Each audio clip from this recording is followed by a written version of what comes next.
Consideration to approve the FY17 budget end-of-year report. Madam Chair, we provided you with the end-of-year budget report. This is what we submit to the state. We are submitting it, or April, you will be submitting it. It does require that the school committee chairperson sign, and it gets uploaded. It is a public document that anybody can look for on the Department of Education site. Is this the feeder to the Department of Education site that then our ClearGov goes over to provide that budget transparency? Correct. So I will entertain a motion to approve the FY17 budget end-of-year report. Madam Chair, Mr. Conway. I make a motion to approve the FY17 budget end-of-year report. Second. It's been moved and seconded. Can I just ask one? Yeah, question? Oh, sorry, I have a further question. discussion. Yeah, sorry. It's just on the cover, just seeing who needs to sign. I noticed the I do. and then- School committee chair April needs to just fill in her does the name and town sign as finance well. director need to sign the middle section? That is, That would be Kathy LaPlante. that is. Oh, okay, so town signs here. Oh, yeah. Yes, you're right. So is this, Okay. so did we, when is it being filed and when do we have to have it filed? I'm not positive. There's one date, and then almost all school districts get an extension, so we were within the extension period. In past years, we've had to request a second extension, but we do not have to this year. I am not positive as to when our current extension period ends, but I can clarify that. I'm just wondering if we have any issues getting all the signatures before the date that he needs to Yeah. go in. Just let us know. I will. I'll reach out to the town administrator to see. Madam Chair, Got on. if you look across at least the first, almost the whole report, there's 5 columns. 1 is regular day, 2 special education, vocational, technical, other programs, and undistributed. What is the undistributed column? Because in several sections, there are sections in 1, in 2, and then there are many sections that all of the monies are attached to undistributed. So what does that mean, and what is it? Why are they there? I'll have to have April send you that Okay. answer. She was unable to attend tonight, but we can send that to you tomorrow. Because it almost, and I don't want to read into it, but it almost feels like it's unallocated, which doesn't seem No. right, because if you go to the back, it looks like this, well, and it's not surprising, it matches what our budget was, the 13,000,007. At some point, there's or it's a $14 million total, I believe. But, so the numbers are, so I don't know if that's an accounting error, or if they're supposed to be. No, it's not an error, but I'm not sure why things fall in that column. I'll have to ask her to clarify for you. What it may be, If I had and we can get the answers, but it may be more administrative overhead that isn't necessarily allocated to regular sped. I guess the follow-up question without knowing what the undistributed answer is reading this, you would think that everything would default to regular day. That would be the catch-all. Look at row 161. There's page 6 of 20. Building technology, professional salaries, $72,000.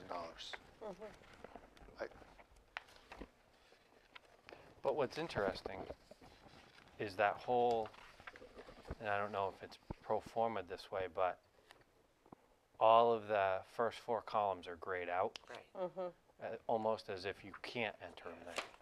Or when you put something in column 5, it may be a macro where it then Right, what? grays it out. Right. I don't know, that's a great point, but There's some- listen, I don't have a problem voting for it, but Yeah, I'll vote on it stipulating that we need to find out if the numbers are the numbers, but if they're in the wrong columns, we need to make sure that they're, or Right. at least just the This is- definition of what the columns are. Right. I can say that I have confidence that they're not in the wrong columns, only because this is not the first year. This is the 3rd year that our current business manager has been part of the process to explanation. submit it. so we can get an explanation Yeah, early but tomorrow. I will find out and let you know. So we have a motion and a second. Yep. Any other discussion? All those in favor? Aye. Aye. Opposed? Motion carries.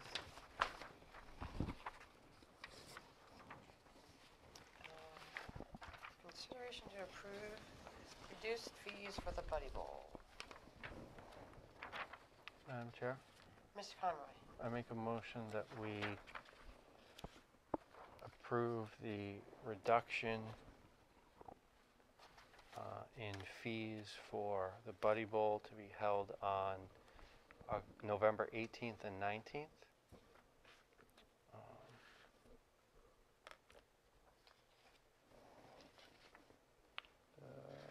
53.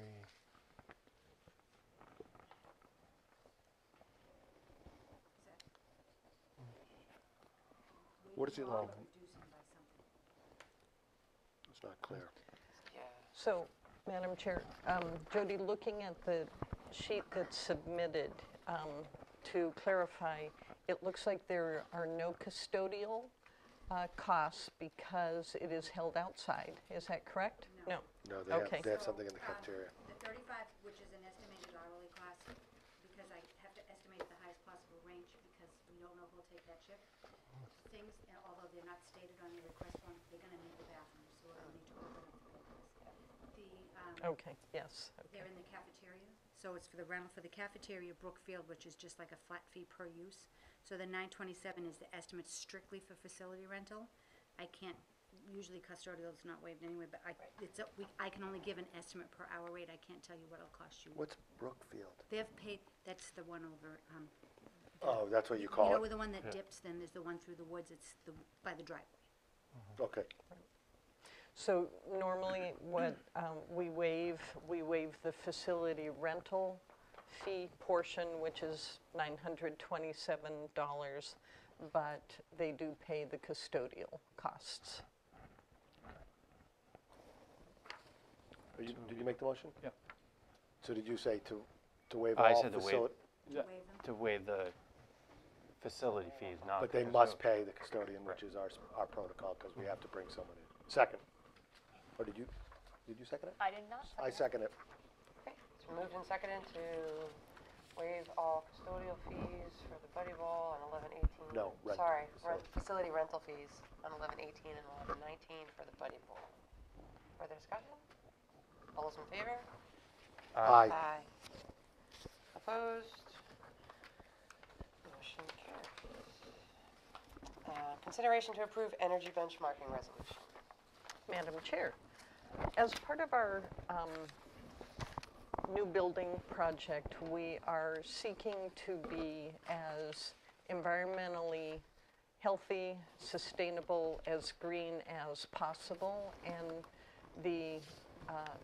we are in a CHIPS process, which is like LEEDs.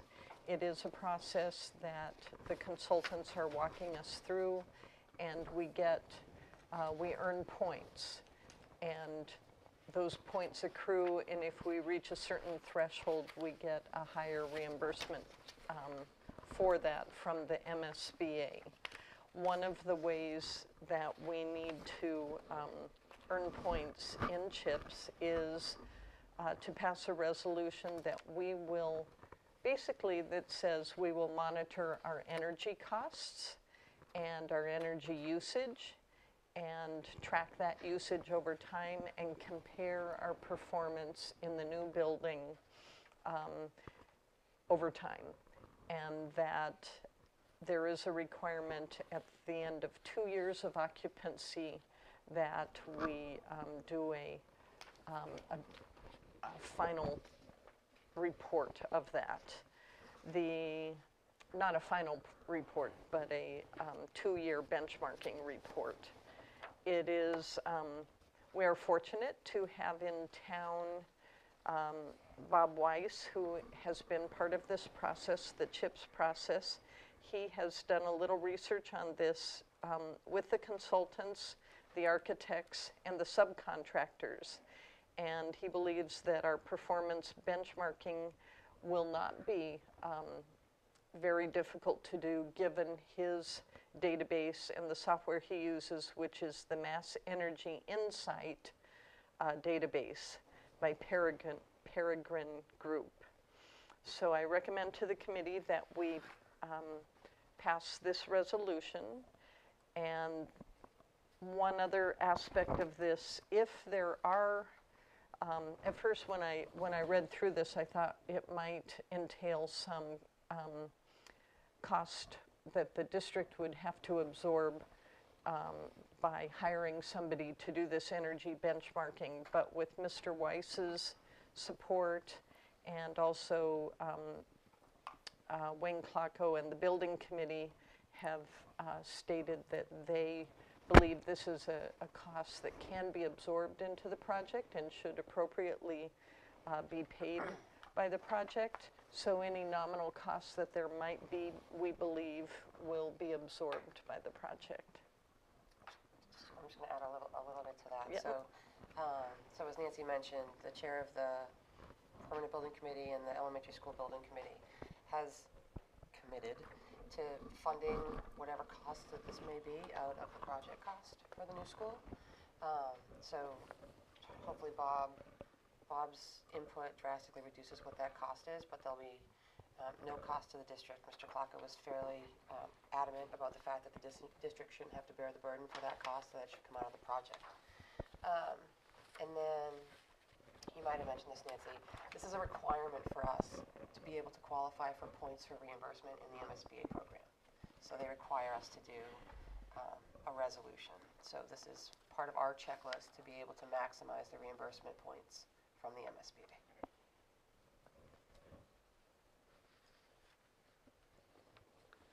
Madam Chair, Mr. Catalano? I make a motion that the committee adopt the resolution on energy benchmarking and post-occupancy analysis for the district.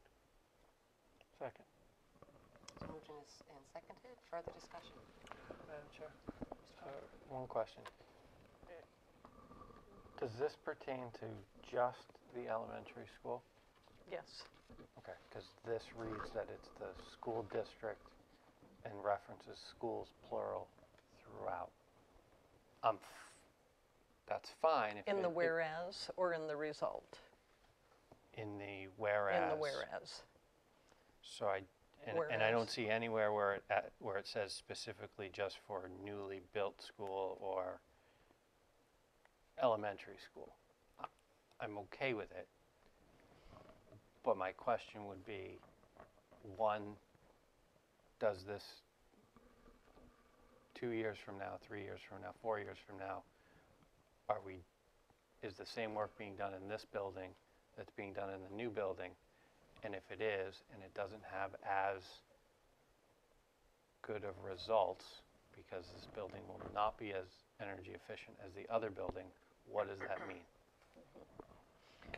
This is just a tracking. The way I read it, this is just to put baseline benchmarking. I don't see any sort of action steps that we now need to reduce by 5% or 10%. And in fact, I think we should be doing it for the district. I believe it was at the last meeting. We've had panels up on the roof for 4 or 5 years now, and We haven't seen a comprehensive report, and it would be nice to get a report absent this, just to have that information, and we've reduced our budgeted expenditures and for electrical and gas in the past because we've done some tracking, so I think we should be doing this regardless of the points attached to the new project, and we should be doing it district-wide, but I understand Mr. Conroy's point, but I don't see anything in there that puts an onus for action steps on us. I think it puts us in a better suited to understand what we're spending and then maybe roll that into a facilities plan to identify areas that we can improve. Well, I guess that's the part that, and the fact that this is tied to state requirement, and I have no problem signing the resolution. I think we should do it. I just think we need to make sure we have a better understanding of what it's going to mean 5 years from now, because if we then have to do it in both buildings, and we're putting these reports out to the state, not that we shouldn't be, Right. but what then becomes the result of, I mean, the assumption in this is it's related to one school that you're building brand new, and your efficiency is going to be exactly what you think it should be. Yeah. But that's not exactly how this reads, because it doesn't reference one specific building. It just is the post-occupancy component, which has an assumption that it wasn't previously occupied. Well, this is But probably, it doesn't specifically say it. this is boilerplate. Yeah, right. Why don't we, Yeah, see if We can can- add why don't we language. just add the name Yeah. of, Right. well, I'm assuming we're still gonna call it the Clyde Brown, right? You know, call it the Clyde Brown, the new Clyde Brown Elementary School building? Of the new elementary building. I would say So it's new called the elementary. elementary building. Yeah.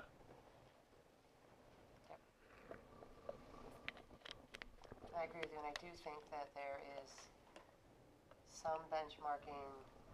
So Bob had mentioned it, you had requested it on the solar component. I do think the Energy Committee has done some benchmarking specifically related to lights in the facility. So one of the things that Nancy's spoken to Bob about is for them to come, Energy Committee to come and discuss kind of what they've looked at across the town, Okay. and then what specific projects they found that they've identified that relate to the school, and what the estimated savings are there, and some of the benchmarking That'd be a that they've great done. presentation. Because they have certain grant monies, the things that they found that have the highest return on the grant money investments are actually here at the middle high school. So it's lighting here at the middle high school that would all be funded out of the green community monies that they're going up for. So there's, I think, 6 projects. Some number of them are related to schools. So, so I know we had talked about that for maybe later November, beginning of December. So we'll get some- Madam Chair, I forget whether it was 5, 6, 7 years ago, we did apply for and gain a Green Lights community grant and replace lighting. So we won a grant for that, but We am not replaced the sure. lights on the poles. Yeah, We I'm- replaced the oh, lights. outside? And the athletic No. fields, there was some in there. I think we did those lights as well as the lights inside the They building were as in the well. gym, Clyde Brown, so I'll find out when that was, if standards have changed since that time, and get that information for the Energy Committee. That's great. Could we also, if anybody doesn't, if we don't already know, I know this is all surrounding around energy and energy performance, but in the last resolve, it also talks about indoor environmental quality. And I'd be interested to know what that is. The new building will have air quality sensors included in all the systems. And so that also goes to my point of the lack of reference to one building and not 2. Which puts we need to definitely make sure that this resolution Relates reads to just the new building. The Doesn't, new elementary school. we still want to do the benchmarking Right, and right, identifying right. cost and looking Yes. at projections for Yes. this building as well. So would you like to You can add just add the new school, the new the new elementary elementary schools, schools? indoor environmental quality and energy performance. So change up top, it's not the Millis School District, it's the new Millis is new, or whatever you want to say, the new elementary school.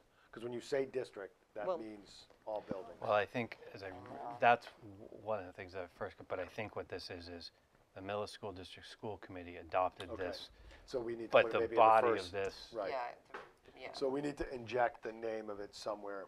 I think in the Right. last resolved, exactly where you have it, Nancy. So just to make sure that we are all in agreement, the final resolved to read, resolved further, the school committee directs the staff to conduct a post-occupancy analysis of the new elementary school's indoor environmental quality and Yes. energy performance after a period of 2 years. Yep.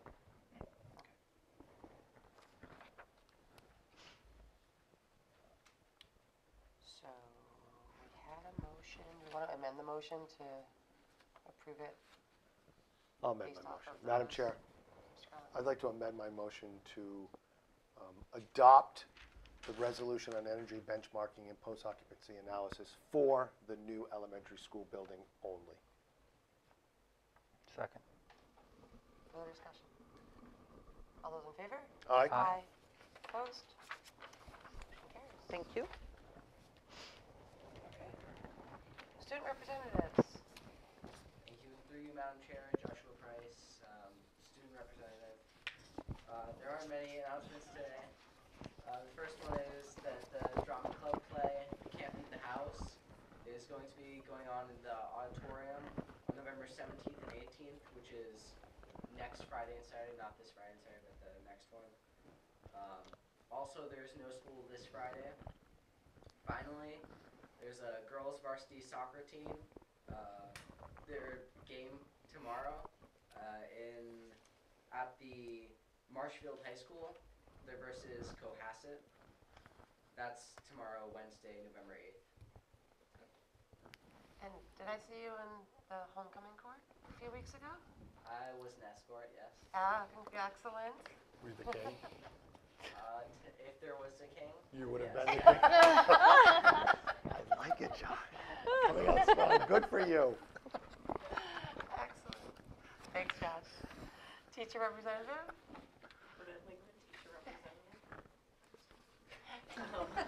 All schools, the notice is that there's the Nutcracker, it starts Friday, December 1st at 7 p.m. It'll also be Saturday, December 2nd at 3 p.m. and Sunday, December 2nd at 2 p.m. The show will be 90 minutes long. There will be an intermission with a bake sale hosted by the Millis Mohawk newspaper. The Saturday show is Scouts Day, and the Sunday is Seniors Day, so if you want to get a group together, you can get a discounted ticket for those causes on those days. The staff of all the schools will be participating, if they wish to, in Jeans for Troops Day, which is this Thursday, November 9th. And they have to donate $5 in order to be able to wear jeans Thursday to school. Clyde Brown is participating in Millis Spirit Day, also this Thursday, November 9th. The middle school, the school council is participating in the New England Patriot Coat Drive. It's now through November 14th, so if anyone wants to donate coats, they are collecting them upstairs.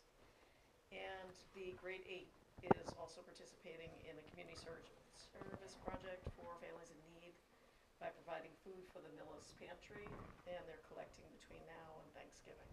So if anyone wants to make a donation to that.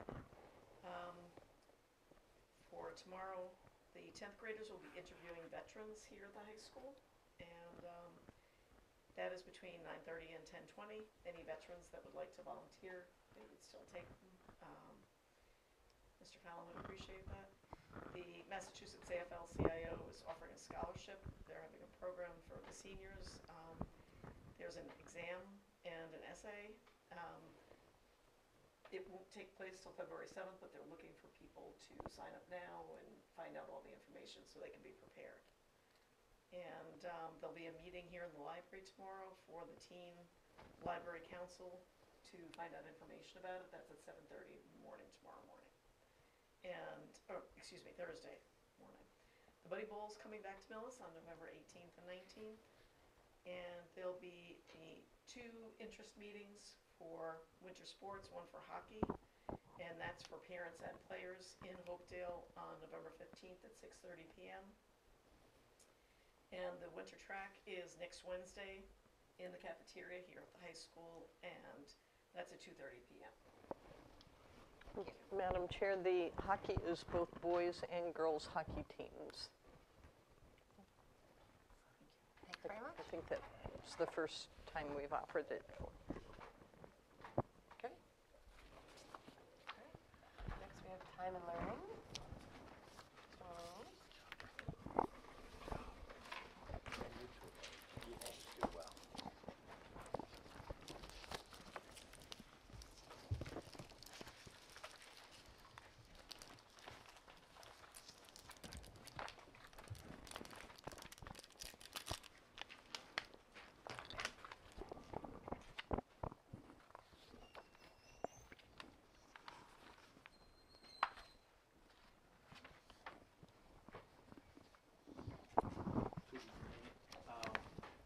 Before we get to the time on learning, we also have a couple of report cards with some preliminary data. Hopefully I can get to that.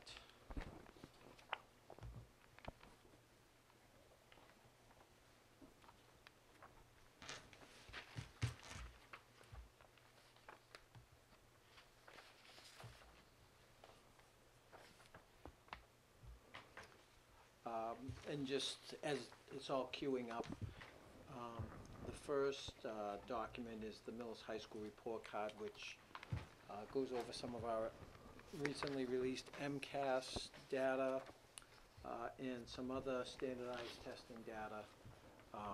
This in no way replaces the more comprehensive report that Riley Stevens and Mark Ordicki do later in the year with more in-depth look at a lot of these metrics. But given that MCAS was just, the results were just released and we have some other preliminary results, thought it was a good time to kind of show this.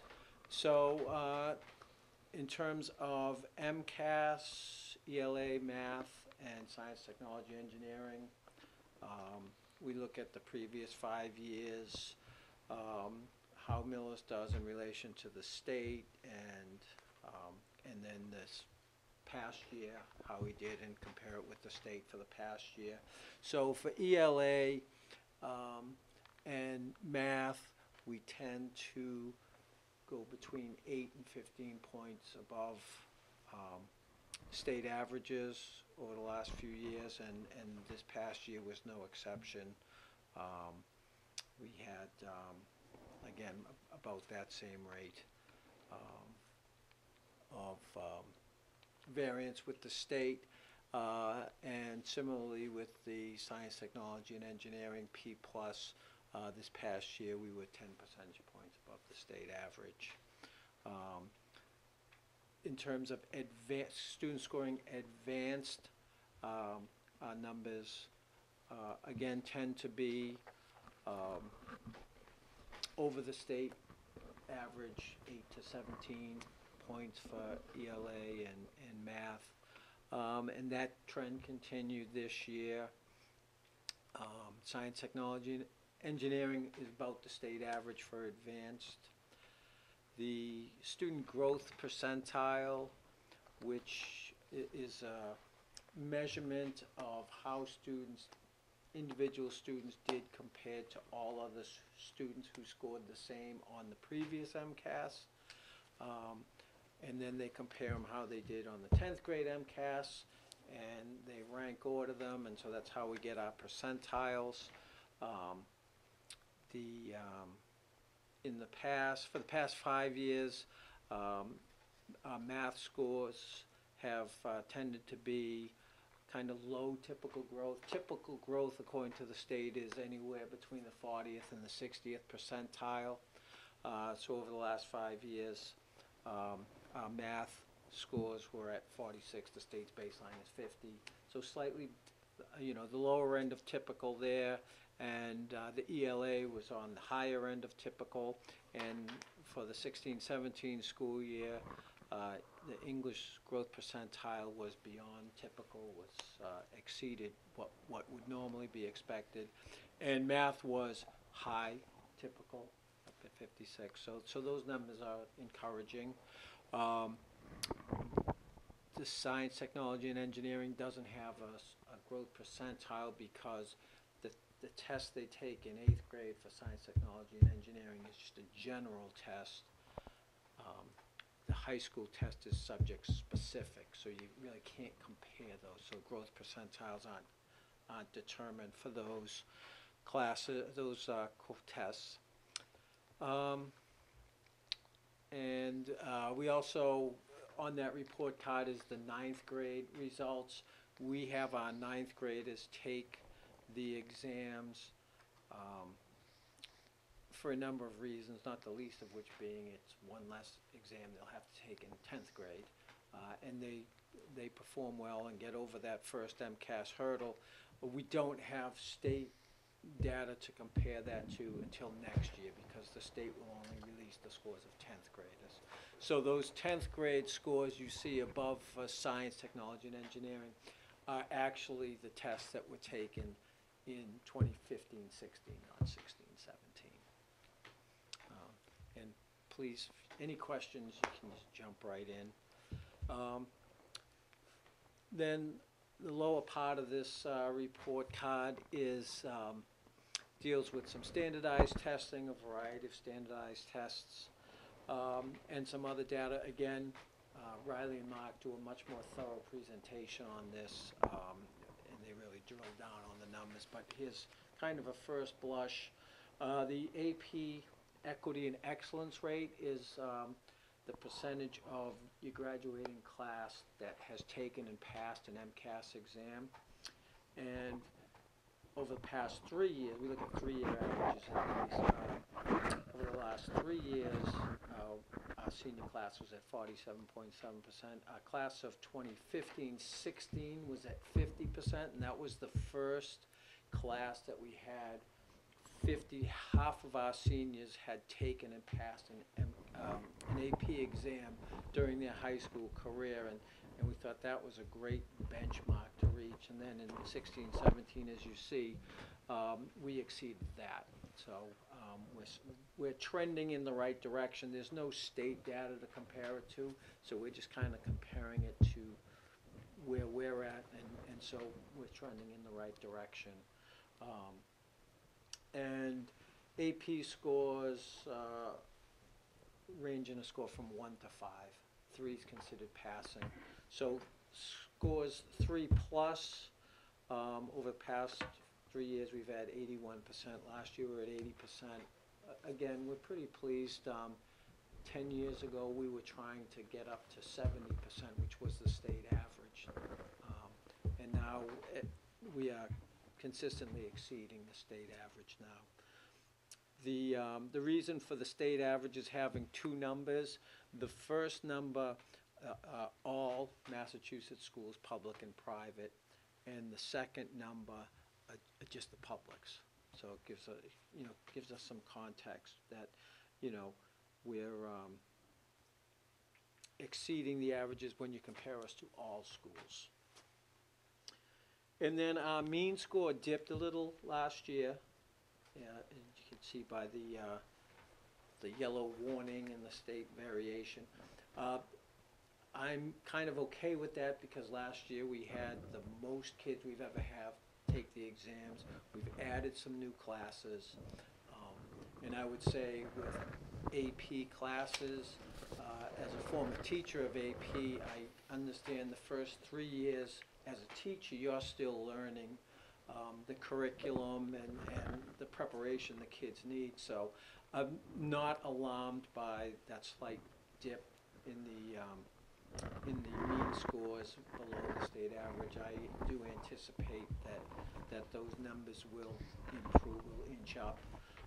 And I think the kind of goes to the first line, the equity and excellence there. We're opening up our challenging courses to more students. More students are accessing these courses and getting that college preparation experience that we believe is something that's good for our kids. The number of AP courses, if you see this, the 3-year baseline is 8. And just to kind of put that in perspective, 2 years ago, we offered, for a number of years, we offered 6 AP classes. Last year, we introduced 2 new AP classes, AP Human Geography and another AP Art class. And this year, we added 2 more AP classes, AP US Government and AP Computer Science. So we've gone from, in the last 3 years, we've gone from 6 APs to 10 APs taught here at the school. You know, an increase of 67%. So we think that, again, it provides more access to our kids. And we do have, this year, we have more kids taking APs than ever before. So that's trending in the right direction. I always have a caveat with APs. It's not the be-all and end-all, and I think it's important that kids have balance. I always get nervous when we have kids that want to take 5 APs, 6 APs. So, you know, it's a balance. We want a lot of kids to take these courses. We don't want them to take them just because it has the AP recognition. We want them to take them because they're classes that they're passionate about, that they have interest in, that they may want to pursue. We want them taking them for the right reasons. Hey, Bob? Yeah. Quick question, just going back up. I just wondered, when you were talking about the AP score 3 to 5, the percent, and the difference between including private and public at 71 and 68, 70, 67. Right. Do you know, or could you get what the private only number is? I don't know the private, I'm sure. Only because I'm, obviously because all inclusive, it's only a little bit higher, it's a couple. I just wonder how close we are, or whether we're above even what the private only. Yeah, I mean, I could look and just, if I Clear took, up, you know, if Yeah. we're up, and so, I mean, I don't know how many public schools versus private schools are in the total, but. Yeah, that would be easy to figure out. I could just get how many Massachusetts schools took it, and that's AP, the College Board releases that information. The state has the information on the public schools, just subtract the numbers and. Because it would be interesting to know what the private is, because I bet we're close to the private, if not higher than the private. And I think, you know, I think our equity and excellence rating would be up there too. But I can certainly look into that.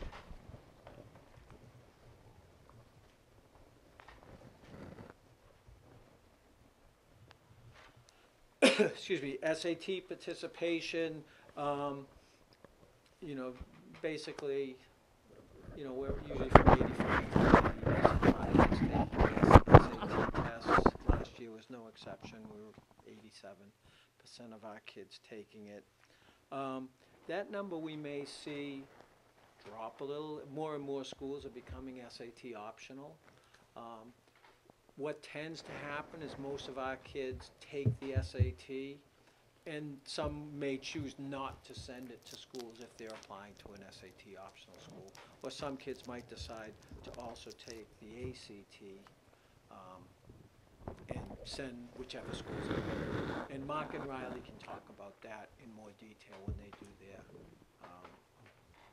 their report a little later in the year. And then the composite scores, we don't have a basis for comparison now because they redid the SAT last year. It's a new SAT. They've gone back to the 1,600 point scale rather than 2,400 point scale. So right now we just kind of have our numbers, which 1140, we really don't really know where that fits in terms of the state, things like that. But we will have data on, you know, where the kids went to school and so forth, so we'll be getting more data on that. And then the percentage of kids going to 4-year schools and 2-year schools, pretty consistent with what we've been doing in the past. Again, that's a number I think we might see change a little bit with the cost of schools.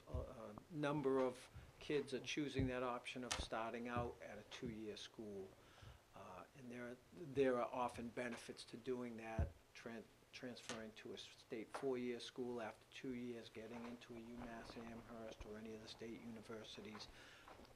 But getting that start at one of the community colleges is a pretty good deal. So we may see those numbers change slightly.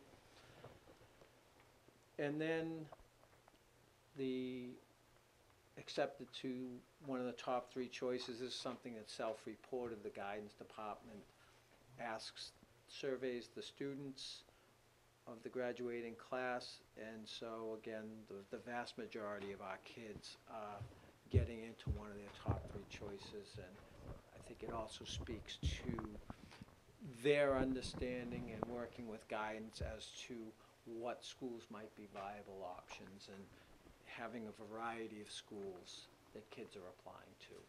So we've been pretty successful in that, I would say. And then some of the other metrics involve attendance rate, graduation rate, and dropout rate. Attendance rate we're pretty much in line with what the rest of the state is doing. We have graduation rate also pretty much in line. The dropout rate, our goal every year is to have that be 0. So anything above 0, in my mind, is not a success on our part. So the number, though not a whole percentage point, still represents kids who didn't make it through high school. And that's something we always work on. Mr. Mullany, Madam Chair, may I ask a question? Doesn't this dropout rate, I know when we look at our dropout data, there are 6 or 8 categories, and doesn't this number include students who may move out of state and we lose track of? If we lose track Yeah. of them, it can. So that it's not, I remember because we talk every year about the couple of kids that it looks like they're dropouts, but they just move out of Millis and we can't find them. Right. If they move out and go to another Massachusetts state school, that's not an issue, but Right. if they go somewhere else, sometimes we don't know what happened. And then some kids, we do know, and it's unfortunate. They might have an alternate plan. We've had some kids go for GEDs, things like that, but that doesn't show up immediately. So again, 0.8 is 0.8 too much. And then the percentage of kids participating in extracurricular clubs, sports. We have all kinds of clubs and activities here, and so the majority of our kids are active in some sort of club or organization or athletic activity. Again, that's a number we'd like to see higher. 85% is great. I'd like to see it go up even higher. Bob, does this include any extracurricular activities that they do that's not school associated? No, that's a great question. It does not. It does not. So if they do equestrian or something like that, it wouldn't be indicated here.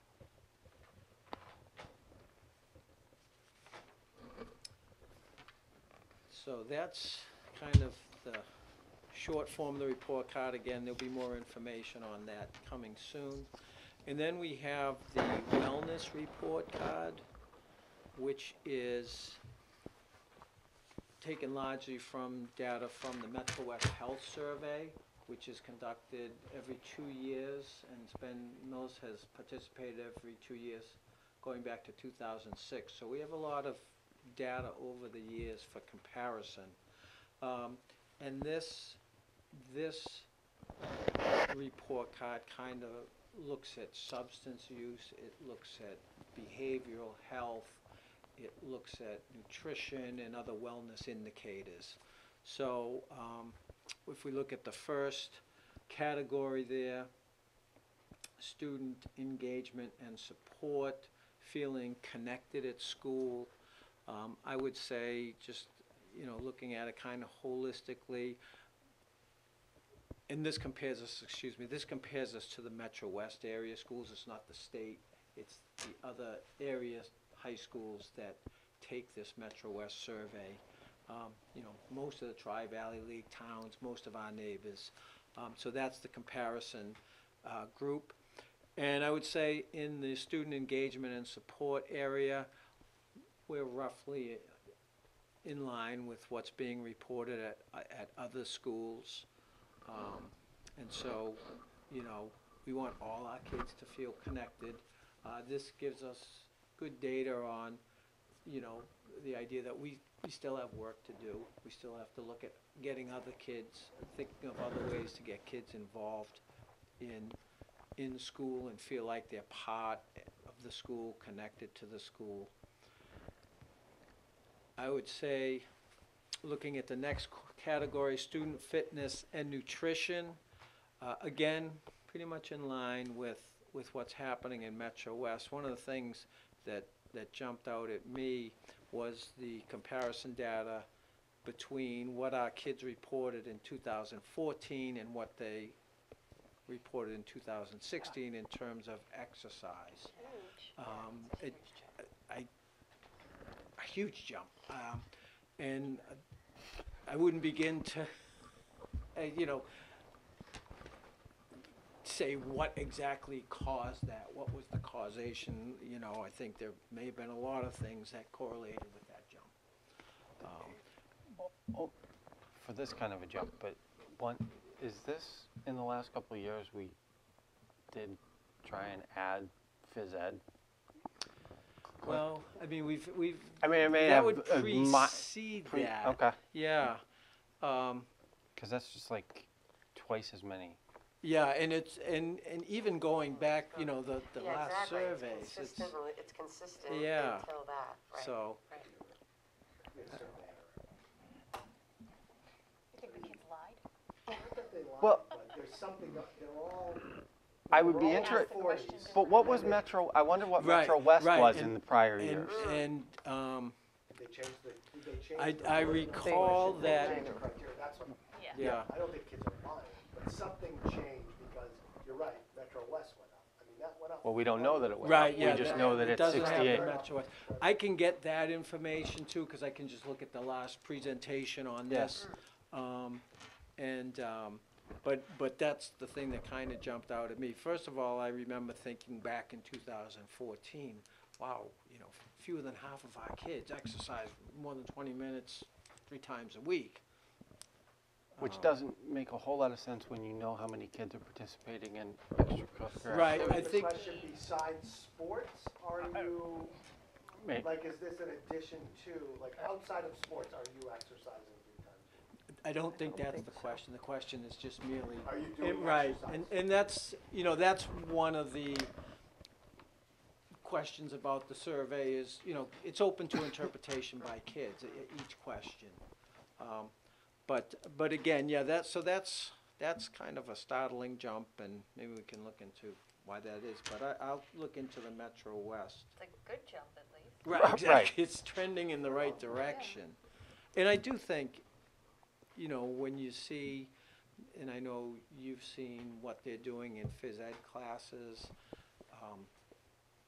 they're active for 20 minutes, they have to get in their target heart rate for 20 minutes. And it might also be a function of when the kids are taking phys ed, because we've had the sophomores take phys ed the first half of the year, and then the juniors and seniors take it the second half of the year. They take the survey in usually October or November, so that might factor into it. But something, again, I agree, it's a good jump, it's in the right direction. And then students who identified themselves as overweight, very close to the Metro West average. And then we get into, we see some red here. And this is on substance use. And you can see Millis, 41.6% of Millis students reported current use of alcohol, and that's defined as within the last 30 days. And you see the Metro West reporting is about 10 points lower than that. One thing about this metric, and there are more questions in this on the survey, but we kind of just pull out the ones that we feel are most significant. One thing about use of alcohol, there was another question on current use of alcohol on school property, which meant being on school property in the last 30 days. In those numbers, we're in line. We had 2.5% of kids reported that. Metro West had 2.7. So again, even that question doesn't say during school hours or at school events or on a Saturday night in the woods behind the school. It doesn't get into that. It's open to the kids' interpretation. But the numbers between Millis and other Metro West towns in that figure are more in line. But certainly this gives us, pause to think about these things and how we as a community and as a school can confront them. One of the things that's coming up next Monday, SAD, Students Against Destructive Decisions, is having a speaker from the Norfolk County Sheriff's Office come in. It's a sheriff's officer and an inmate who will speak to the impact of substance abuse in his life. So programs like that certainly are helpful, and would also like to work with the community to have people come in and talk about these issues.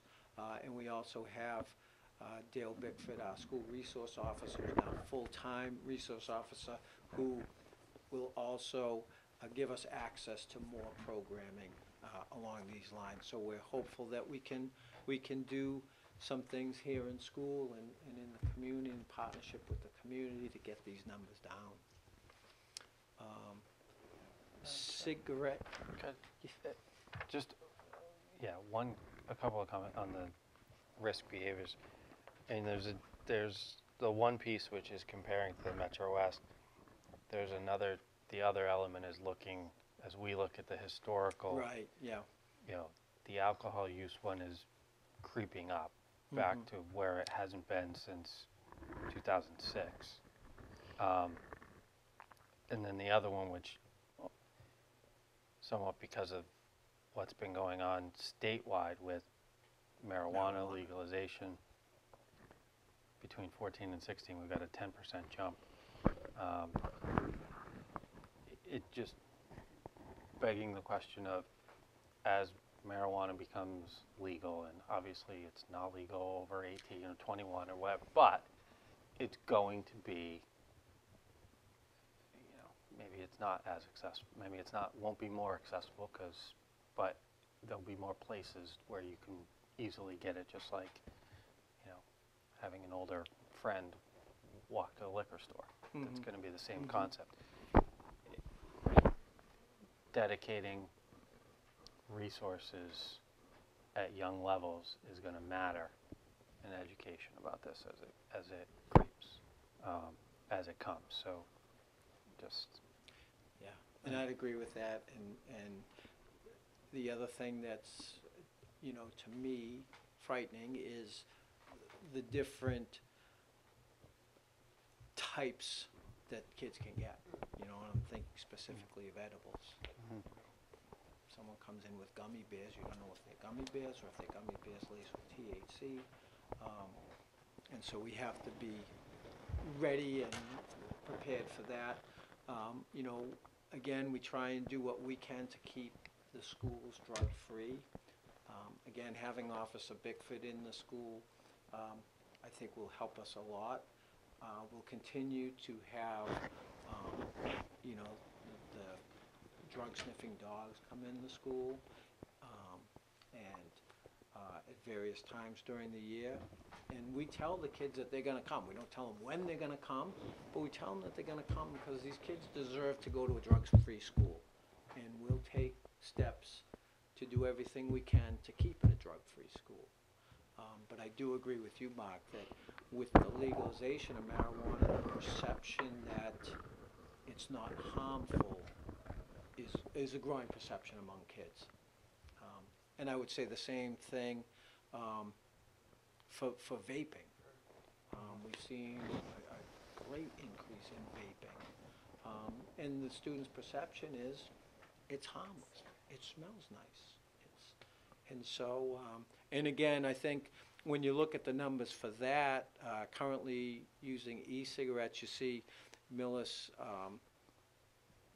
a higher percentage than the Metro West schools, but I think we might have been ahead of the curve on that one because it's a problem that's plaguing all the schools now. The principals group I belong to, we have a big email chain going now about the situation in our schools, and it's something that's you know, we want to get on top of because this stuff is happening in the school and kids don't think it's dangerous, but it is dangerous. And I have some show and tell things here. We have, you know, these are the types of things that the kids are having in their backpacks, and some of them look like pens. So and I would Are never these things know. you've confiscated? some of them, yes, and some of them are from I would Officer never Bickford. question something But like that, yeah, so sorry. well, and then the It's latest like, one is this little beauty. Thumb drive? It looks like a thumb drive. So, you know, and see that? sure. So Bob, the question is, of the vaping that's going on campus, what percentage is tobacco-type products or tobacco substitutes versus marijuana? I can say that we have not found anyone in possession of the juices that go in them with THC, because some of the juices have THC, which, you know, is like the cannabinoid. Sure. Most of the stuff we find on the kids is stuff like this, which it's watermelon, smells like watermelon, but it clearly says right on it, warning, this product contains nicotine. Nicotine is an addictive chemical. But the kids smell the watermelon and they don't think it's bad. I'll pass this one out. Is, just because I'm not up on this stuff, but this stuff that does have the illegal, you know, liquid version of drugs, does it smell different, or are they It can be still? masked, it's usually masked, or it just smells just for a smells the sec. same. Yeah, the smell dissipates very You really can't quickly. tell. It's watermelon, you can't really You know, and it's really, Set it this way. it's, It's scary. it is, and it's, Marketing to the it's, kids like that. Yeah. you know, it's Bubblegum, Fruit it's- and Right. sweet. it's socially Marketing. acceptable. Yeah. And Um, it's not cigarette smoke, so it's somehow, perception is it's.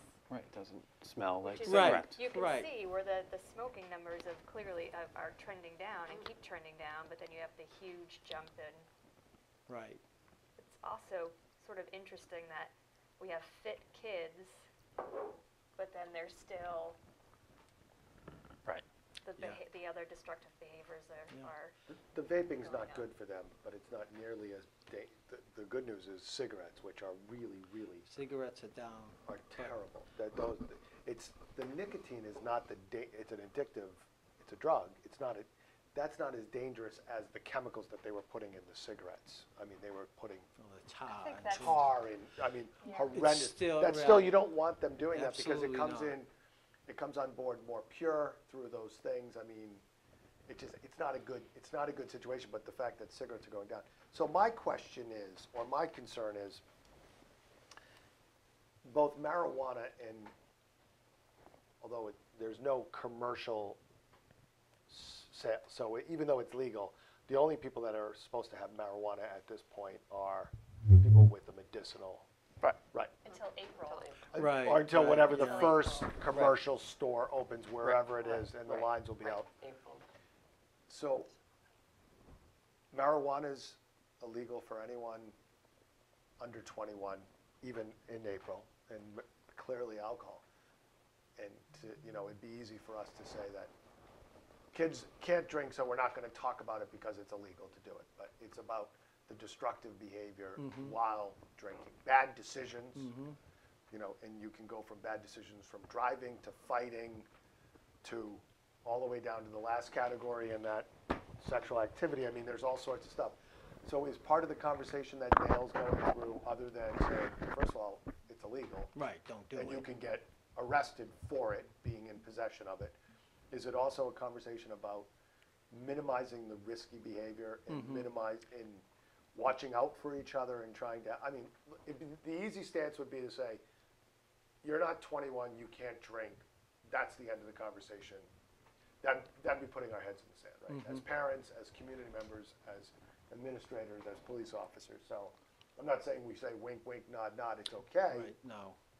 But it's finding some semblance of the middle of saying, you shouldn't be doing this, it's illegal, and there's horrific consequences legally for it, but there's also destructive behavior that we want to keep people safe. Right, and I think that's part of the approach is SAD as well. You know, students sign contracts with their parents about, you know, being safe, and if there is some kind of issue with that, that a parent will go and get a kid and remove them from a dangerous situation and not have the discussion, argument until the next day, things like that. But I also think that part of it is, and when the marijuana law was passed, we met with each class and reiterated that it's illegal for anyone under 21. It's illegal in schools. The penalty in school for being caught with drugs can be expulsion. Whenever a student is found in possession of drugs, they have an expulsion hearing here. They have serious consequence. That hasn't changed one bit. Do you but consider these to be, so if it's not, if it doesn't have the THC, it would be akin to a cigarette in school. The only thing is, when you confiscated a pack of cigarettes for the kid was out, you know, whatever, $10, whatever a pack of cigarettes goes for these days. Those some of those devices are $100 devices. Really? Yeah, they're Yeah. expensive. Yeah. And and just because I don't, are these legal at 18 like cigarettes are? 18. No, I think they're Is it 21. 21? Are they 21? Because I think a lot of, I don't think if you can buy cigarettes now, or some towns are saying you can only be 21 for cigarettes. I think Millis is considering that, actually, at the Board of Health level, of Yes, I think raising, that- Yeah. raising Wellesley's it to 21, 21. And I Right, think stop at Wellesley. the number of studies on vaping, since it's so relatively new, there aren't as many studies, but more and more indications are that they're worse than we thought. Oh, I can Well, that- imagine. It's not, that can't be good for you. Yeah. Well, that was the question I had, like, to the point of having the discussion of being more than illegal. It's, you know, with cigarettes it was, you know, you could throw the black lung up on this picture of the black lung. Like, what is the picture for Right, vaping? I think. Is it the same thing? Is it, And I I guess don't they're know. being marketed a couple of ways. They're marketed as an alternative for smokers, kind of stepping down, but they're also marketing them towards adolescents. That's a market that hasn't been tapped. I'll be honest with you, I just assume every time I see someone with one of those pens that they're smoking marijuana. I could be wrong, I'm probably wrong, but I'm defaulting to they're smoking marijuana, whether you can smell it or not. Well, you can't smell it. That's the thing, right? No, I think sometimes you can, depending, but I think generally they're all masked, and they're masked well. I'm not saying that's happening, because I think there's still the level of 20 years ago where smoking was adolescence. There were a lot of kids that tried it and then stopped. I think it's the same thing, that they may not be smoking marijuana, but eventually they'll take the nicotine out and put the THC in. You know, a couple of years ago, I don't know if it was the manufacturers of these things or were saying that you can't turn one of those into something that you could vaporize marijuana in, but I think that's been disproven. You know, people have found ways around it. I said that about automatic weapons too, so. So, you know, these are concerning behaviors, obviously. And again, I think as a school, We try and do things to limit the risk, but I think also as a community, as a state, you know, we're all invested in this. And I But a think lot of these part of behaviors are it not is- on you. I think part of it is letting parents see that, and, you know, we're gonna do some things with that. And again, having Dale here is great, because we will be able to have a night where, you know, this is a vape. If you see something like this in your kid's backpack, it should raise suspicion, and especially that thin one that looks like a, yeah. That's like that's the very latest, you know, and the kid can put that anywhere, and, you know. Right. And it doesn't have a telltale scent or anything like that. So, you know, I think parents, just helping parents understand what's out there, you know, and if your kid has Visine in his backpack, it could be because allergies, but I have to say, every time we've caught a kid with marijuana, they had Visine in their backpack. Not saying every Visine user does marijuana, but every kid with marijuana we found does Visine. So just things like that, to be aware of. I was gonna ask you about, do we share this with the parents? We do, when we have, like, parent programming and things, and we have, the district attorney's office come in and do their program. So this information's out there, but I think, I think it'd be I great think, that what you're talking about as far as educational things, I mean, if you just take the four of us as a sampling, I mean, and some of us have kids that are a little bit older, like that are actually in high school. I have a sophomore kid. yeah, I mean, and if you Yeah, talk to your we're daughter, sampling and we don't have, you know, like, we're a great test bed for, What, this one? how helpful this is to understand, like, exactly Right, what what you to just look said. for. What to look for. Madam Chair, Derek Finney, who teaches all our wellness and incorporates all of this throughout the health classes in middle and high school, he and I went to the Metro West Health Survey workshop the other day, and as part of that, and just 2 days before that, we also had a meeting with the social emotional learning leadership team in Millis. So there are several PLCs, several groups, in addition to Dale Bickford, that are all looking at the data, planning what we do next with it, and how do we bring the community in on the solutions, because as Mr. Catalano pointed out, it's we can only do what we do in the schools, and then it's much more effective if it's a community-wide focus. So a couple of the things that we're focusing on is what are the, you know, it's a little bit like whack-a-mole, because the binder Mr. Mullaney has probably the survey, maybe 100 questions on everything from do you wear a bike helmet when you ride your bike to do you drive with a drunk adult ever? So there's a wide range of questions, and we're talking about the proactive, preventative, strengths-based approaches. If we can do a lot more preventative, proactive things, like in the top category of connecting kids with school, et cetera, the research would support that risky behaviors decline as those strengths-based preventative approaches kick in. But I just want to emphasize that it is every year, you know, every 2 years we get the data. We have the health and PE wellness PLC looking at it along with our nurses, and then we have the guidance group looking at more of the behavioral health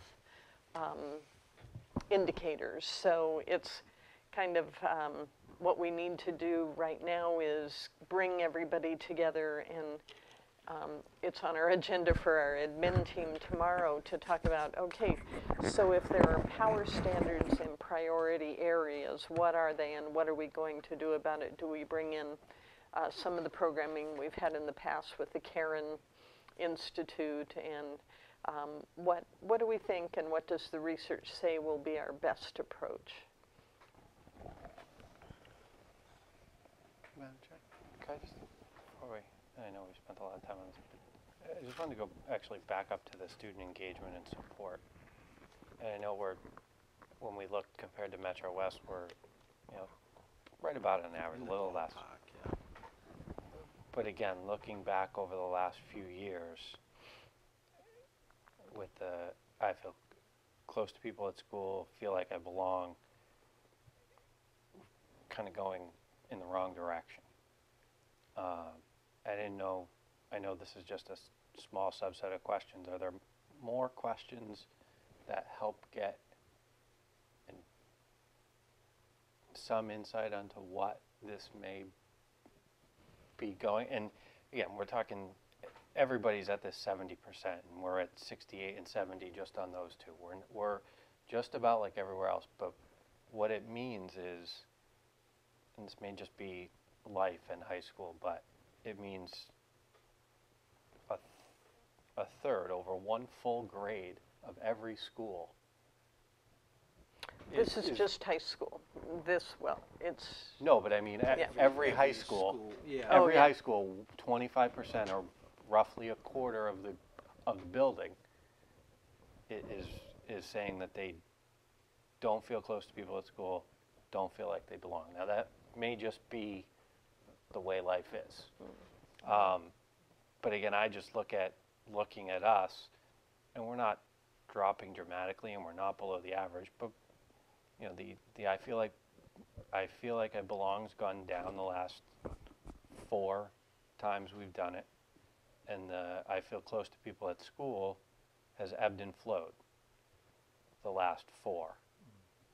But what's gone up, Mark? Is the I have the adult I can talk to. Which to me, I'd like to see those other 2 go up, right? I'd like to see them up, but more importantly, the fact that I have an adult I can talk to at school is the most important one in that little section, right? Because that means when they're not feeling close to their peers or they don't feel like they belong, there's at least someone in the building, a caring adult, that they can turn to. There's a safety. No, that's... I understand. I get your point.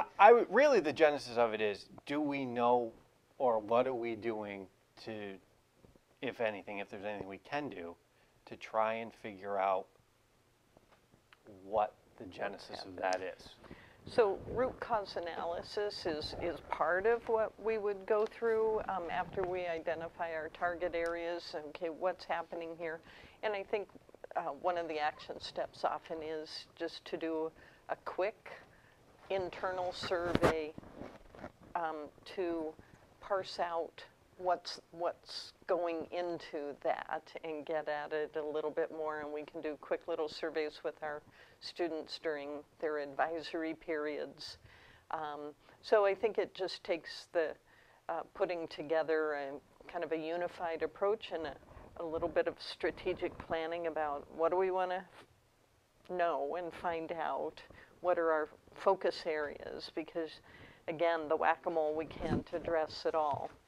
But I agree. I think that's a huge, and Maureen Knowlton discussed it in her middle school improvement plan.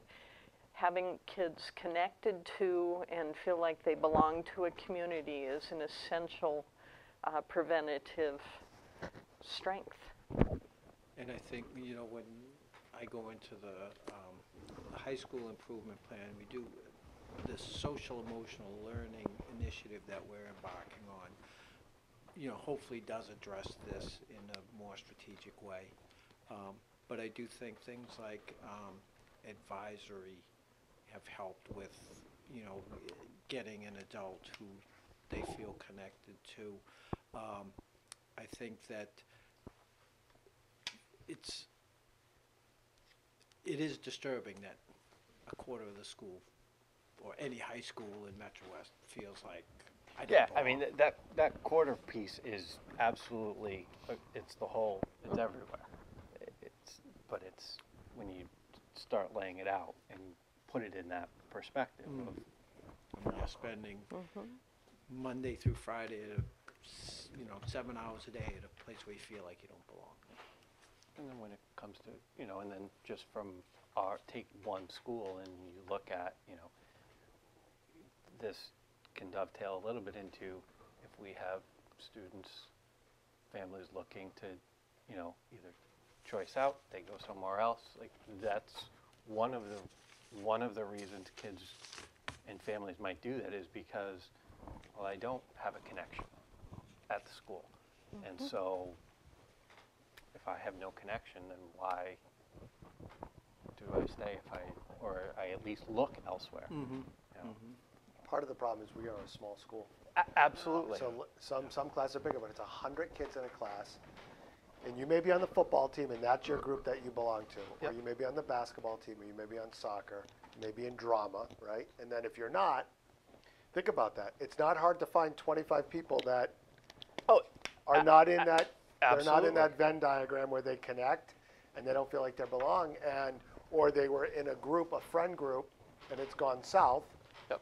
And the next thing you know, they're floundering and they're not connected to anything else. So I get it. I think 25% is old, but I could see it happening, Oh, I can- especially by the nature of the size of our school. If we had 300-person classes, there's more room to find new friends, to find new interests. There's more flexibility. 100-person, there's not much room. No, there's, That's the Yeah, it's the good and the bad of living in a small Mhm. town. It's very, and I guess that's kind of where, but for us to, I mean, I'll be honest, I don't want to sit here 2-4 years from now and see that this 68 has gone to 64 and 62 and 60 and say that we're sitting here and we're just kind of not trying to do a root cause analysis, not trying to do something, and just saying, which partly it's true, well, we got class sizes of 100, because at that point we're going to have class sizes of 90, and then we'll have class sizes of 80. There may be nothing we can do about it, but to the extent when you're looking at, We have to make it a town. yeah. yeah, We have to make it a town. We will have the whole group do a full presentation later in the year about the action steps and the plan they're developing. And I have to say, when I mentioned at this Metro West group with all the people there from all the other communities that we actually do a report card like this, they were blown away that we take it so seriously that we put it alongside our MCAS and AP test scores to track it. And I said, unless we do that, it doesn't get the prominent focus that it deserves. So they asked if we'd be willing to share our sample for other districts to kind of, they called it courageous, because it is exposing the areas that but we realize we are not alone in this. It's a community endeavor. I'm sorry, Bob, you were going to say something. No, just with respect to the size of a town like Millis, I've always said for some kids, it's tough to reinvent yourself in a town like this. Whereas if you were going to a larger high school with multiple middle schools feeding into it, Yep. So, but just the size.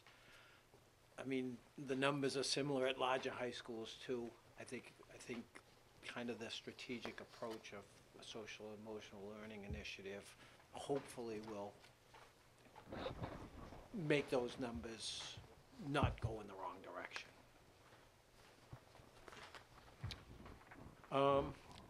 Then moving down to some of the mental health or behavioral health indicators, again, in these areas regarding stress. Again, we're in line with Metro West, but the numbers are still pretty daunting. I feel very stressed again, stressed is a subjective term, so, you know, some kids are stressed out because they have 2 tests in one day. Some kids are stressed out because they don't know if they'll be able to have dinner tonight. So it's kind of subjective.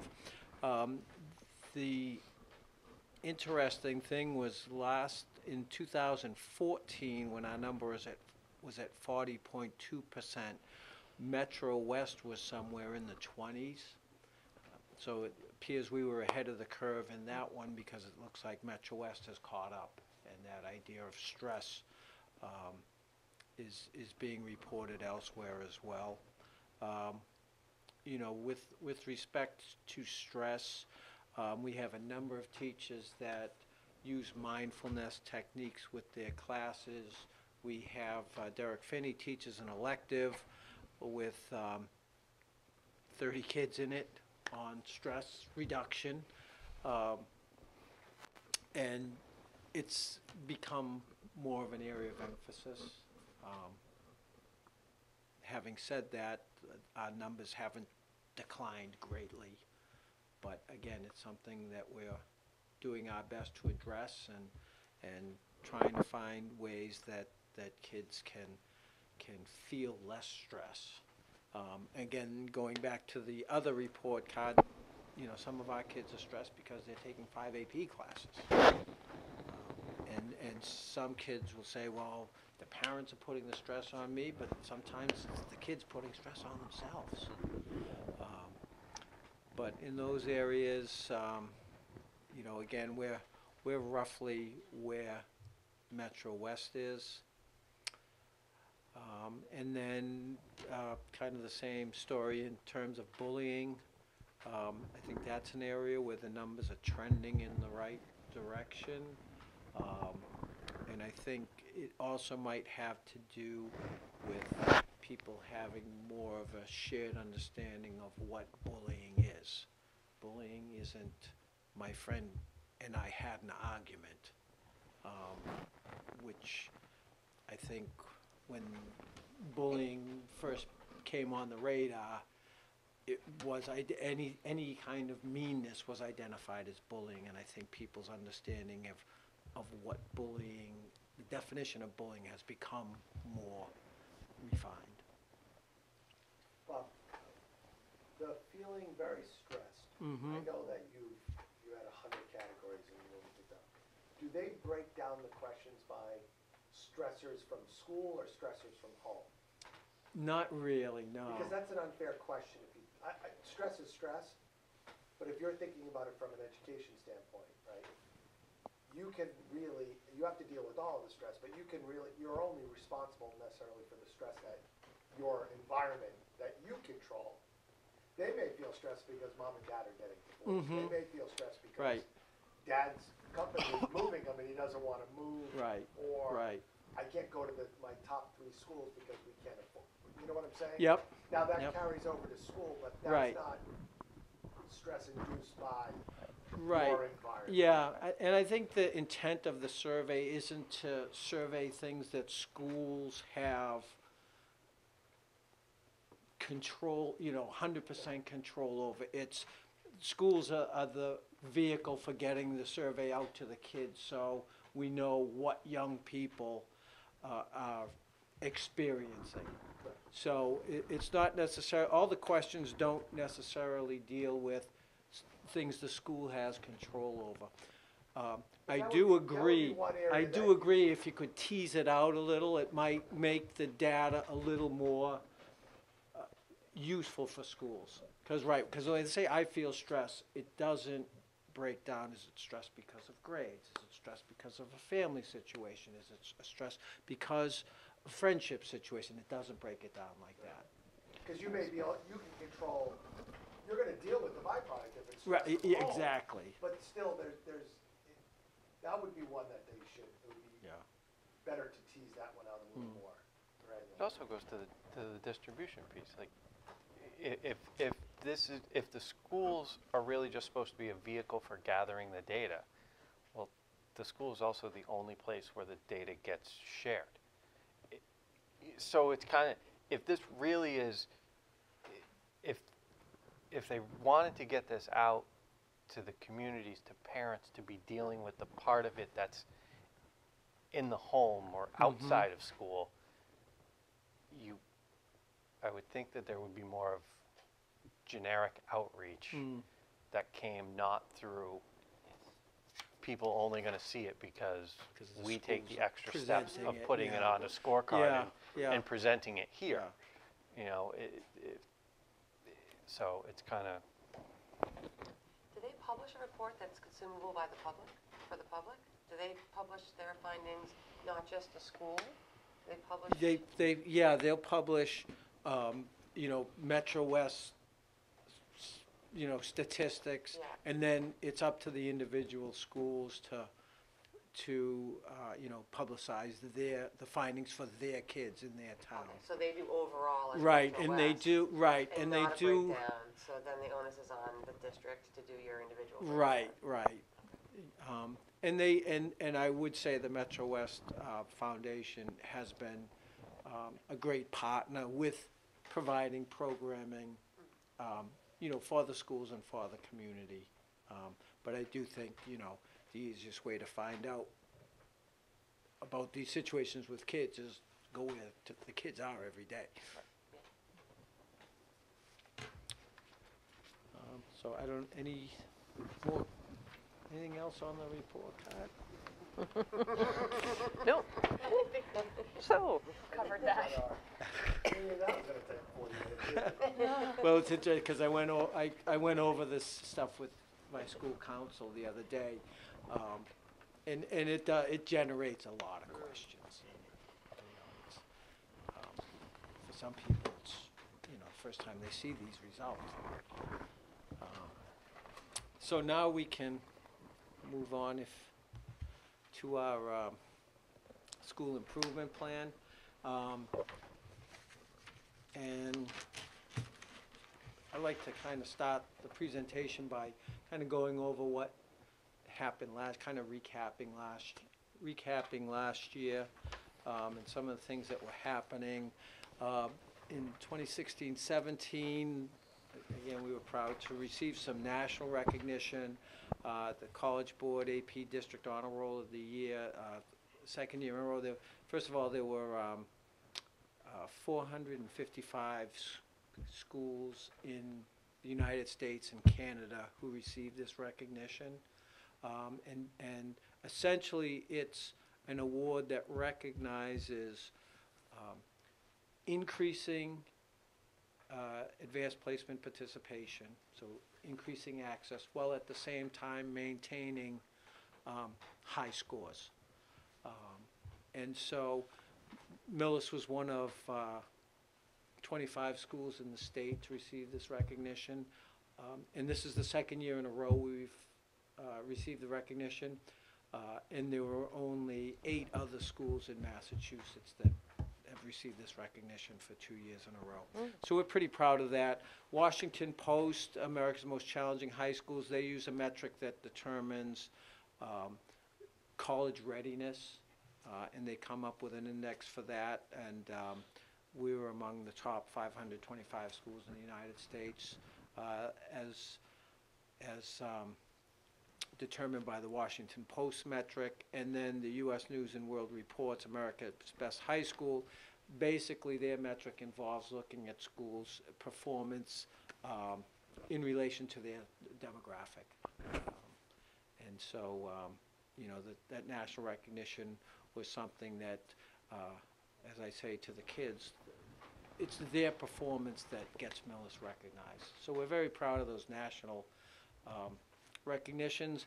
Just some of the highlights of the year we had last year. Last year was the first year we had the cultural exchange with the Netherlands, and we did that again, and that was a great success. We also had an outstanding cultural exchange with Peru, where, and I'm sure Nancy could tell you more about this, but the kids actually stayed with some Peruvian families during some of the nights of that trip to really give them a sense of quite a different culture. Our band was recognized by WROR. It was awesome to hear our band playing on the radio in the mornings. with Lorne and Wally. Last year was the first year for our chem club, and they worked with Clyde Brown students, and it was just a wonderful experience for both the high school kids and the elementary kids, and that's something that's continued into this year.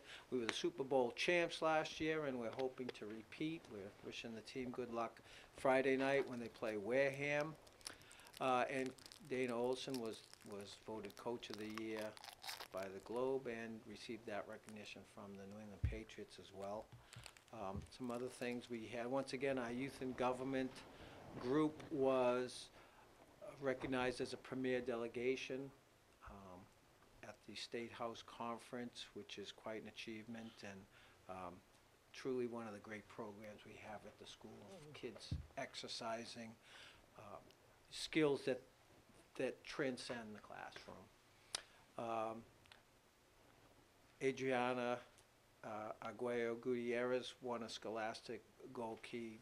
That's her with Carol Haggerty in that slide there. And a lot of the pictures in this presentation, Adriana, she's our school photographer now. She's wonderful. And Mrs. Haggerty has actually 2 or 3 students who are really interested in this. They're taking AP, two-dimensional design, digital photography, and so it's great having these kids around because they do all the events, and so just great work coming from there. We had the girls basketball team won the Division IV Central Championship, and by winning that for the 4th or 5th year in a row, they decided to bump us up to Division III for this year, but I'm not going to get into that. And last year was our first Small School Big Futures Conference. It was a great success, and it's something we're planning on once again this year. Again, targeting those skills, those 21st century skills of collaboration, communication, creativity, excuse me, and you know, giving our kids a sense of what they'll need to succeed in the world beyond Millis High School. We also were involved, kids were involved in community service, giving back during 16-17. We had the Special Olympics. We had a lot of kids involved as athletes and also as helpers in that, and it's just a great program. And when the kids come back from the competition with the fire trucks leading them down, it's just one of my favorite days of the school year. And the kids here are so excited to go out and meet the kids as they come in the driveway, and they have signs, and it's just wonderful. We also have senior projects that promote community service. We had one senior project that worked on Habitat for Humanity last year. We had probably the most publicized senior project since I've been here, the Souls for Shoes. Excuse me, where Taylor White collected almost $25,000 shoes, pairs of shoes for this program. We had peer leaders involved in Project Just Because, and all of our advisories do a service project. And the kids in the advisories have 12 to 14 kids in them, and as an advisory group, they determine what project they'd like to work on. So it ranges from, you know, visiting nursing homes and playing games with the residents to collecting Christmas gifts for shelters, to working for the food pantry, all kinds of things that our kids are involved in. So we're very proud of that. Excuse me. So that was 16-17, and it's already November here, so this is just a quick little video on what's been happening here since the beginning of this year.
So it's hard to believe it's already November and there's so much going on, and that doesn't capture probably, 50% of what's been happening around here this year, but we've been off to a pretty good start. We just had our first term ended last Friday, so report cards will be coming out next week, and it's amazing how fast the year goes by.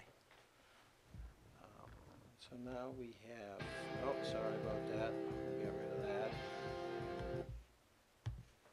that. Then the school improvement plan, and I think in your package you had the full plan. This is just some of the highlights, but if you had questions about anything from this document, feel free to ask. And I thought I'd just kind of go through some of the highlights on this plan. So our first goal is to support personalized learning as a means to achieving student learning and growth. Obviously, you're well aware of the district efforts in the area of personalized learning. So we're looking to support some new high school class offerings we're very excited about. We have new classes of broadcast journalism. We have AP American Government, I think I mentioned that before. We have crime fiction, which is a semester course that Mr. Caulfield's teaching that is very popular, and AP Computer Science. So looking to support these classes and help kids find things that they're passionate about. In all these areas, we want to make sure that we're using the universal design for learning and the project-based learning, the kind of ways kids engage in information, represent information, and project-based learning that helps them connect what they're learning in the classroom with a larger goal. We're also supporting a social studies curriculum review for K-12 to vertically align the coursework in that area, and we look to do that with other departments in the future, but this year we're focusing on social studies. The social emotional learning initiative that we've talked about is a huge part of personalized learning to really teachers to really get to know their kids, which I would say is exceptional here.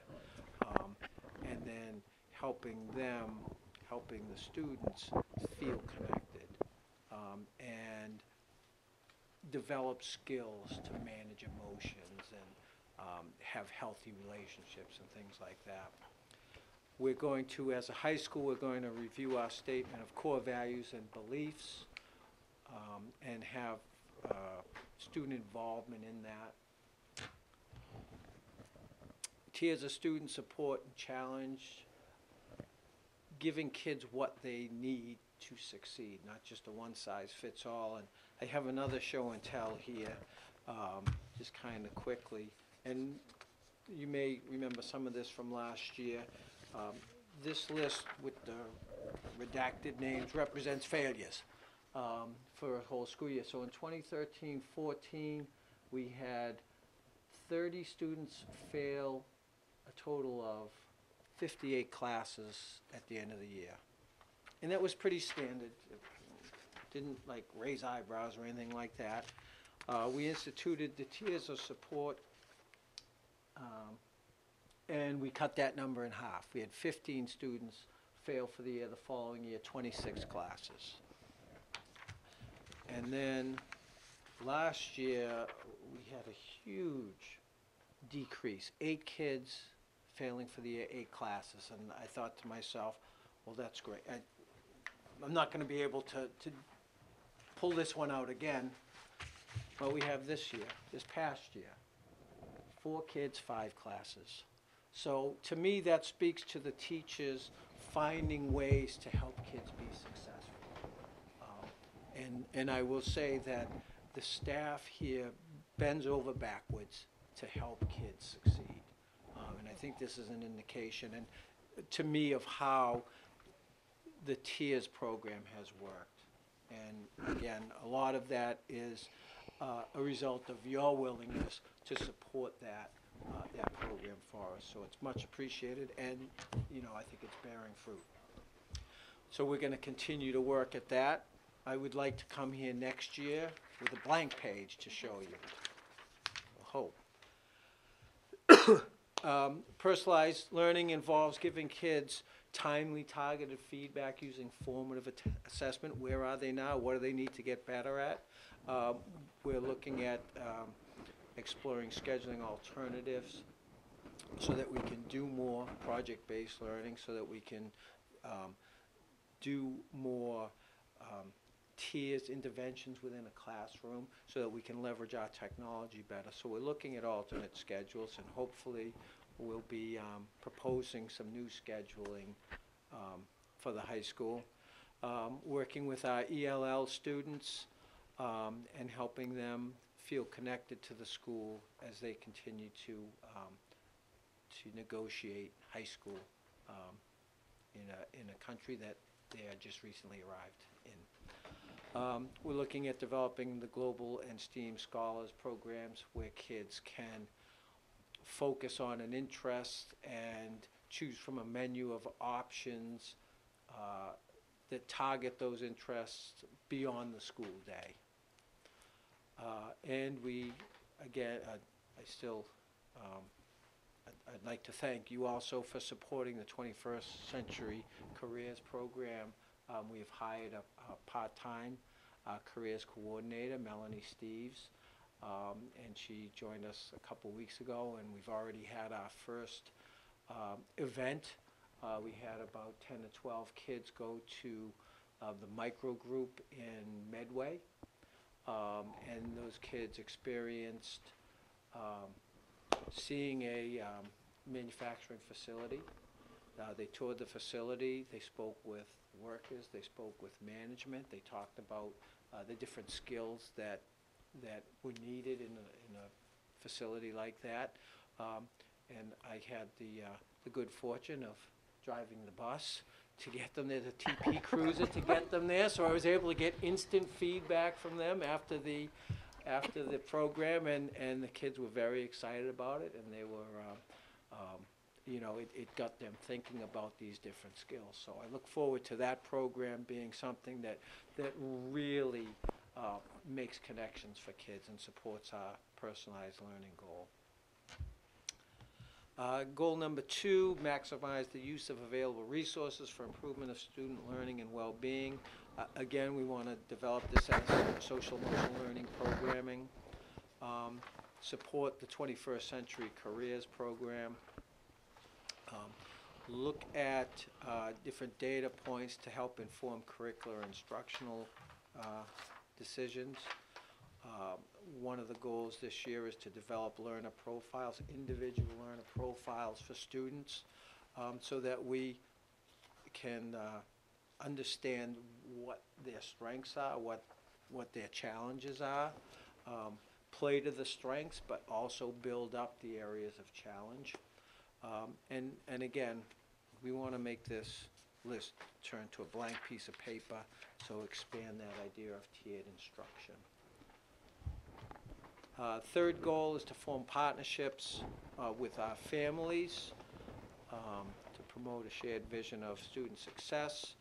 Again, going back to what we were talking about with the Metro West Health Survey, developing programming that brings the parents and the school together to form a united front to confront some of these issues. Again, the Metro West Health Survey results and look at ways we can address some of those issues, and then communicate with families through the varieties of media we have available to us, and really increase kind of our social media footprint with parents.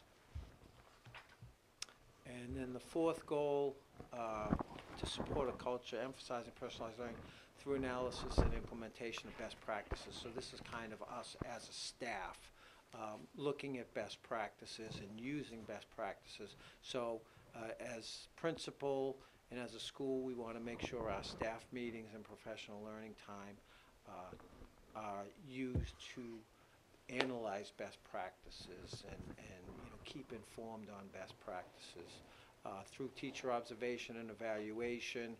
Keep that conversation on reflective teaching, and considering what are your ultimate goals, what are we trying to do, and how are you going to get there.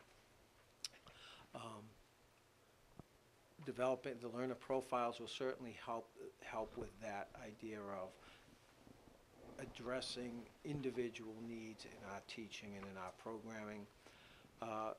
Supporting a culture of respect. Again, going back to the Metro West survey, having our kids feel like they're respected among each other and with the staff and so forth. And for the teachers and for the administrators, opportunities to analyze best practices that occur outside the district, want to take part in that as well. So those are, just kind of a summary of the 4 goals in the school improvement plan.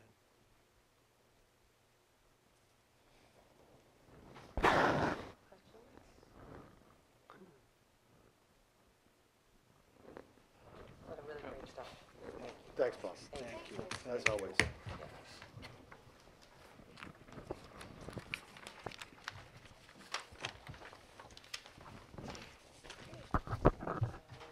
Continue on to the superintendent's report. Yes, just very quickly, you have enrollment in your packets. And it looks as if we lost 4 students, and that's at the middle school level, actually, mostly. And when I delved into what was happening there, we kept a couple students on the rosters because they moved over the summer. We had reports of that, but no other school had requested their records, so we weren't sure where they went to. They probably should have dropped off our enrollment a month ago, but 2 of them were actually they moved out over the summer to different communities, and then one other family that had 2 students in the middle school also just recently moved. So other than that, everything else is pretty stable. Thanks, Bob. Thanks, Bob. Thank you, Bob.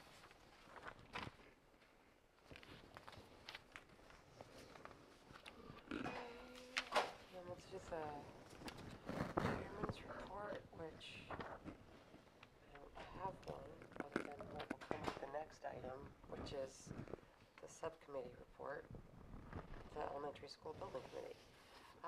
So for folks that watch this by the time it airs on Monday night, if you don't already know, the town of Millis voted in favor of once again supporting the new elementary school project. With 95% support at last night's town meeting, so huge thank you to the community for coming out in support of that.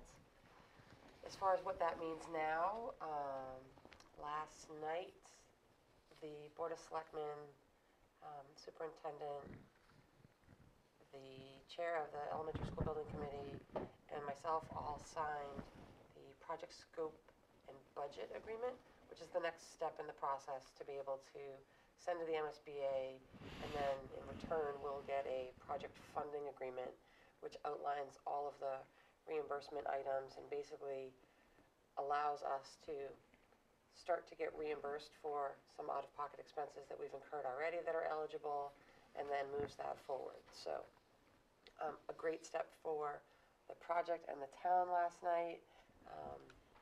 Prior to tonight's school committee meeting, 3 of us were attending an elementary school building committee where we were talking about things like groundbreaking ceremonies and site work start dates. So what a difference 24 hours can make on a project. So more to come on that as it unfolds. We're still on target for a September 2019 opening, and we'll continue to provide updates here as they are available. One thing I would like to mention for the viewing public is just a huge thank you to the parent community.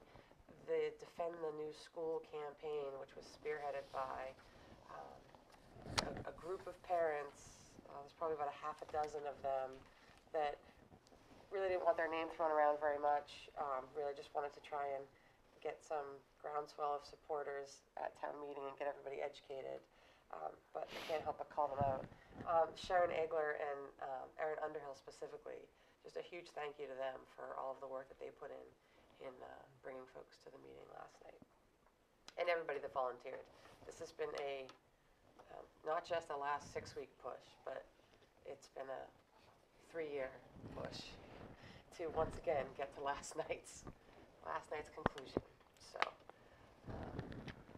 it really takes a village, apparently a couple of times, to go through a process to get something done. So they say that's all I have on that. School committee announcements. Does anybody have any? I don't think we have any old business or new business. Just Correspondence? correspondence. In your packets, you have a letter from the Massachusetts School Library Association letting us know that Patsy Diver, our school librarian at the middle and high school, has been chosen to serve as the Metro West Area Co-Director on the 2017 Executive Board of the Massachusetts School Library Association. So we congratulate Patsy on that and appreciate her leadership. You also have articles from the Millis Medway News. Allie Smith, whom we honored last meeting, has also been honored as the Wendy's High School Heisman winner from Millis High School due to her hard work, passion, community service, and just remaining an outstanding student and an athlete. There's an article about the CPAC and the Touch a Truck event, the meet and greet event that they organized, and we thank Millis Police Department and Fire Department for that. It was wonderful, and the organization, Audra Noonan and Kelsey Ginden helped with, and we appreciate that very much. There's an article about Buddy Bowl coming up and our Millis Middle School football team that had a car wash. The Millis High School Cultural Exchange Program that Bob Mullaney was chaperoned for last year, and we hosted the students from the Netherlands this year in the fall, and then in the spring, Bernadette Lindgren, our teacher rep, and I are going to be chaperoning the spring trip to the Netherlands. So it's been a wonderful and low-cost, very, very valuable experience for our students, and we're looking at expanding low-cost ways for kids to open themselves up to the world, and kind of as one of the options, not required, but as one of the options of the Global Scholars Program. Another article on the Millis football team that's doing wonderful, and the growth of our golf team. Excellent. I believe that we are adjourning to executive session. Madam Chair, Mr. Conroy, I would make a motion to adjourn. Second. all in favor? All those in favor? Aye. Aye.